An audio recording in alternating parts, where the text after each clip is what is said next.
Il nemico è il patto di stabilità dal quale liberare una volta per tutte i comuni del Veneto. Lo dirà lunedì alla Camera dei Deputati Maria Rosa Pavanello nella sua prima missione romana da presidente di ANCI Veneto.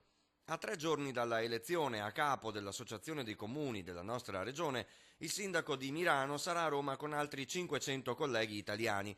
Alla presidente Boldrini, ai presidenti di tutte le commissioni di Montecitorio e al sottosegretario Giuliano Del Rio ricorderà che i municipi veneti sono virtuosi, hanno da parte soldi dei cittadini che vorrebbero destinare per esempio all'emergenza idraulica, alla ristrutturazione di scuole e edifici pubblici, ma che non possono spendere. Il patto di stabilità va quindi ripensato. Con modifiche consistenti subito, non dei piccoli contentini come finora abbiamo avuto. Abbiamo bisogno di poter spendere le nostre risorse. Noi vogliamo e abbiamo bisogno che ci siano delle risposte subito.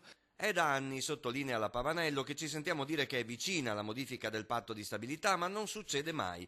Al centro dell'incontro romano di lunedì ci sarà il tema della finanza locale. Il Parlamento deve ascoltare i sindaci, dice, che poi sono la voce dei cittadini. E di un Veneto che per troppi anni non è stato ascoltato.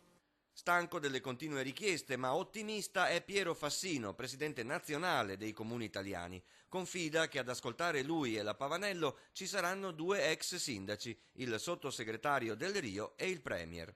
Matteo Renzi ha fatto il sindaco per anni e certamente è un primo ministro che ha in partenza una sensibilità maggiore perché ha vissuto la nostra esperienza.